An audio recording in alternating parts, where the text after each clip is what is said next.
This episode is brought to you by Tacticon Armament, tacticonarmament.com. You want to get your awesome equipment?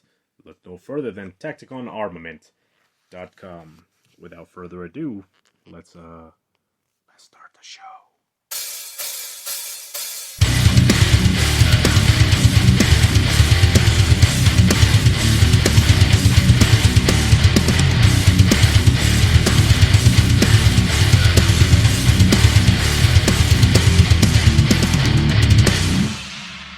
All right, last episode we looked into the conflicts that were going on in El Salvador, everything from the political parties that started to rise to the infighting and this powder keg that we call El Salvador.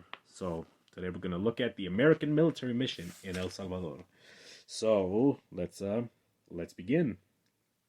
It was perhaps inevitable that Cuba would be at the center of this dramatic scaling up of the low-impact counterinsurgency.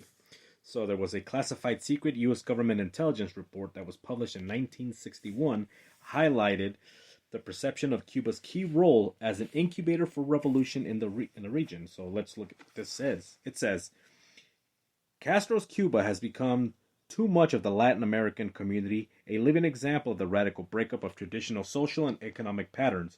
For many of these who seek to upset the status quo in their own countries, Havana has developed into the mecca of the revolutionary inspiration and conspiracy. Castro's shadow looms large because of social and economic conditions throughout Latin America. They invite opposition to ruling authority and encourage agitation for radical change. End quote. So we're already seeing what's going on in the region. So Cuba is not too far from El Salvador. It's I think it's like 70 miles off the coast of Honduras. But anyways, so let's continue. So indeed, by 1962, Cuba had become the primary source of manpower and resources for igniting insurgencies throughout the Western Hemisphere.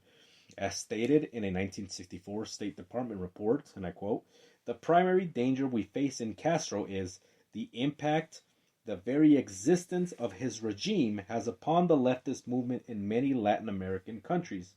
The simple fact is that Castro represents a successful defiance of the U.S., a negotiation of our whole hemispheric policy of almost a century and a half." End quote. So, in principle, the core of the U.S. response to guerrilla insurgencies during the Cold War involved three wide-ranging objectives for the client, or target. Countries, democratization, economic development, and security. So, this three-pronged approach began during the Kentucky administration. And it was known as the Kentucky administration because a lot of the people were aware of what was going on in the United States with Kennedy, and a lot of them couldn't say Kennedy, and the closest things to a small population was saying things like Kentucky. So, in certain regions, it was known as the Kentucky administration, but this is the Kennedy administration. So, it was the primary model of the U.S. policy and the military doctrine and practice. So, although the U.S. response at different times, they often emphasized one objective over the others. Most of the time, security was a priority, but this is not to say that the democracy and economic modernization goals were cut out of the picture. So, the Kennedy administration, or Kentucky, the administration believed that America's mission included robust support for democracy across the globe. Americans had to oppose the powerful destructive forces challenging the universal values for centuries that have inspired men of goodwill in all parts of the world. So the hallmark of Kennedy's peace revolution strategy was the Alliance of Progress, a planned 10-year program of massive economic investment and assistance to promote sorely needed political, social, and economic reform in Latin America. So the idea that the funds would help the Latin American implement better tax schemes, promote massive land reforms. All right, so this tax reform would help promote massive land reform efforts and give the poor and disenfranchised a stake in these reformist governments. So for Kennedy, the alliance would allow, and I quote, "us again to transform the hemisphere into a vast crucible of revolutionary ideas and efforts," end quote. In Kennedy's wording, in his inaugural address on 1961. Let's have a quick look. Should I do the voice?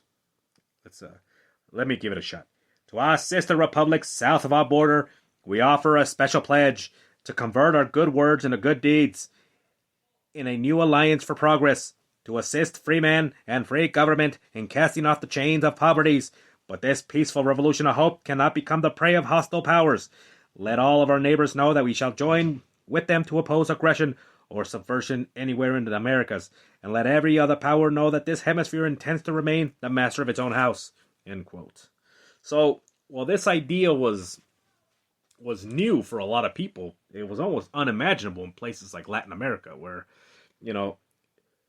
these type of trying to give the poor an actual opportunity to advance instead of just the rich taking it, or the communist idea where it's saying, well, this is yours for the taking, so let's get our fire. And this is one of the things that the communists wanted. They wanted to push these communist ideas because they wanted the poor people to rise up and basically take over the government, which what they thought favored the wealthy.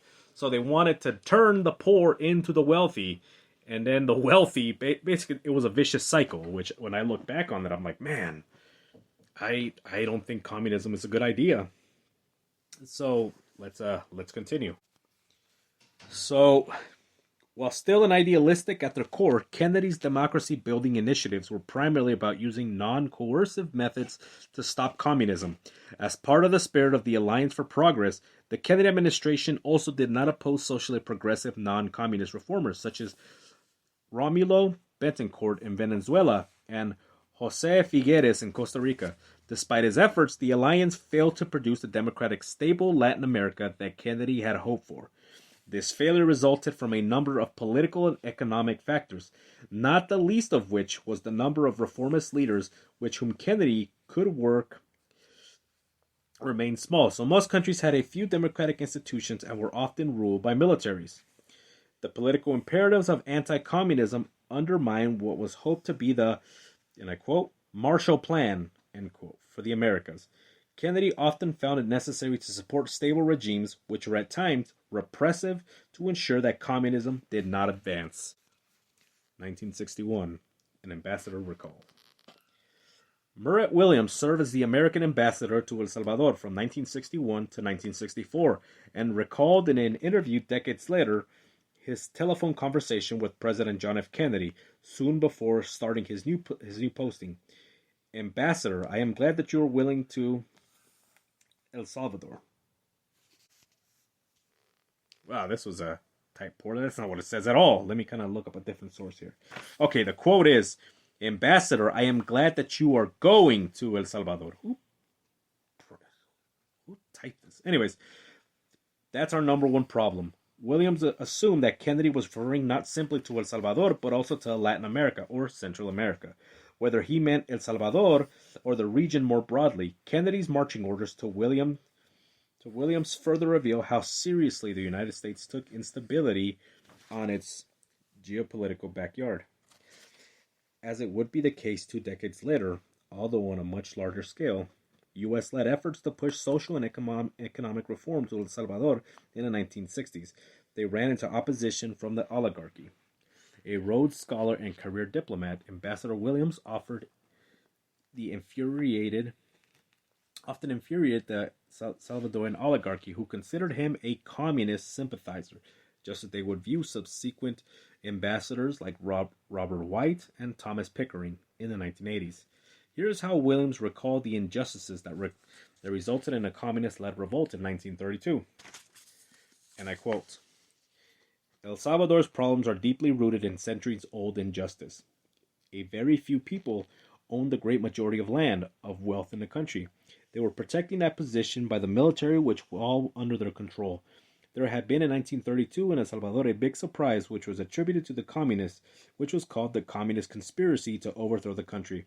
Well, I don't believe Moscow itself was necessarily behind this revolt, but it did not take Moscow to tell the Salvadoran peasants of 1932 that they were hungry. They were hungry and did rise up and demand a better life.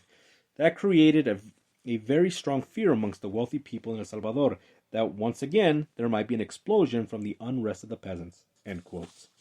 So in July 1980, a letter to the magazine Christianity Today, former Ambassador Williams described how the Kennedy administration's change in attitude in El Salvador at the end of the 1960s was so great that a renowned Salvadoran economist told him the 14 families, the oligarchy, we'll do a show on the 14 families one day, are alarmed. They have been dependent on the army, the church, and the American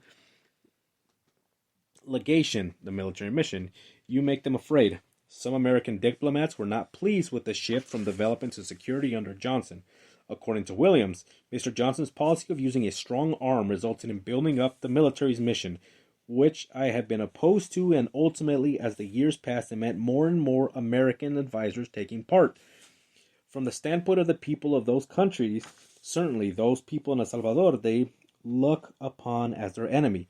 Williams also recounted how he had maintained a low-level aerial photograph of San Salvador in his office in the U.S. Embassy. Williams pointed out to all his visitors the image alarming juxtaposition of the palatial residences of the oligarchy and the cardboard box slums teeming with El Salvador's poor.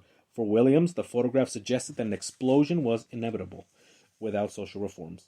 William contrasted this urgency with the caution of some of his State Department colleagues. One former U.S. ambassador to El Salvador told him, "Marat, you're making a mistake. You should cultivate better relations with the 14 families. After all, they have the power." For Williams, though, American goals were way too influenced by wealthy Salvadoran families. All right, let's jump to another section. It's as if you were a bull. During the 1980s and afterward, critical depictions of U.S.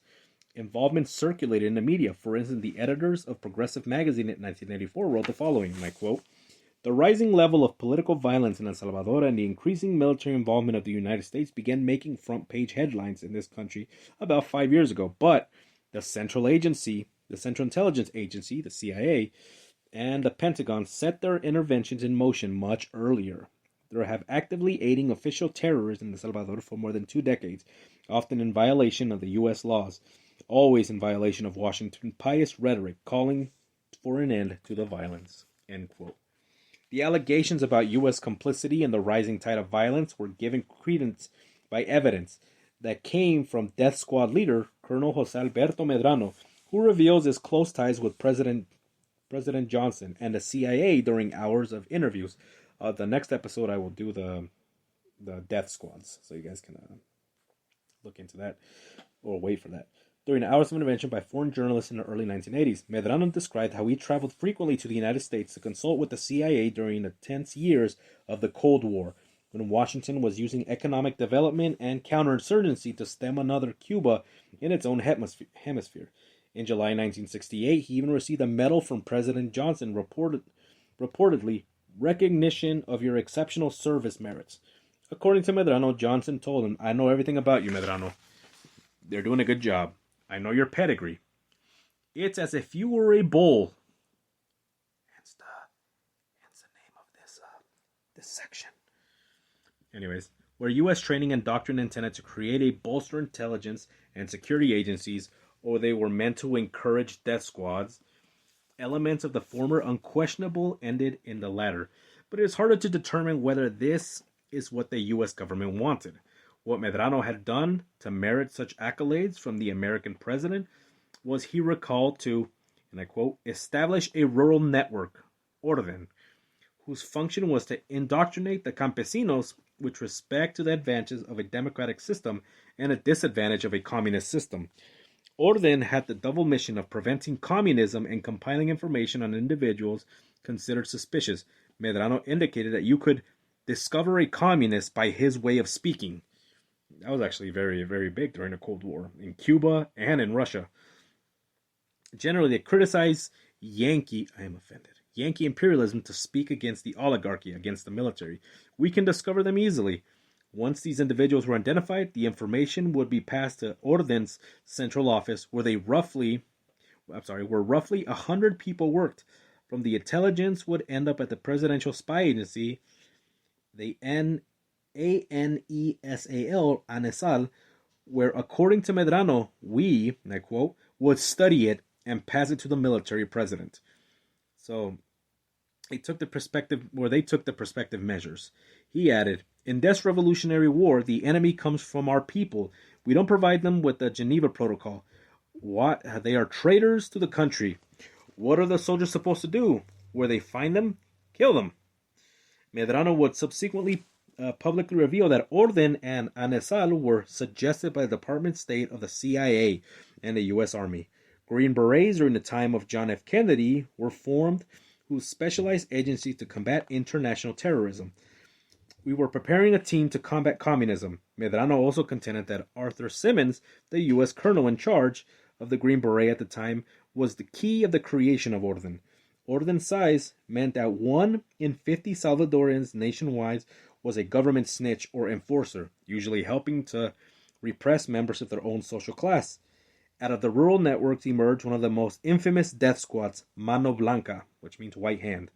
The short-lived 1979 reformist junta abolished Orden and Anesal because of their gross human rights abuses. Death squads. And this guy's we're gonna do a whole show on this guy. The death squad mastermind, Roberto Davison, publicly denounced the junta's move, indicating that while Orden had ceased to function in name, its principles are alive and well and are serving the fatherland via a new political organization that he led. Some historians contend that Orden was one case where such training and fortification directly led to the emergence of a dense Central America white network of death squads paramilitaries. Indeed, the death squads that subsequently appeared were essentially appendages of the very intelligence system that Washington helped create or fortified. Orden and Anesal unquestionably became part of the death squad fabric that began to ravage El Salvador by the late 1970s. It is also the case that the United States played a hand in the creation of these two organizations, yet it is far more difficult to determine from the available evidence whether this very U.S. involvement is what led these groups to morph into shadowy death squads. As we will see, there were other key developments and factors that influenced the formation and spread of what soon became wanton state-sponsored killing of suspected leftist subversives. So, that's it for today. So, we're going to cover... The next episode is going to be called A Divided Nation, and then we're going to look further into these death squads. There's a couple of groups. There's some that are even functioning till this day. So, anyways, that's it. I would like to thank Tacticon Armament for their support. If you guys watch this or listen to this on YouTube, you guys can like and subscribe. Tell a friend about this lame show. Or if you're on Spotify, just go ahead and listen on Spotify. We're also on Spreaker, iHeartRadio, and all other places. So remember, guys, just because you're paranoid doesn't mean they're not after you.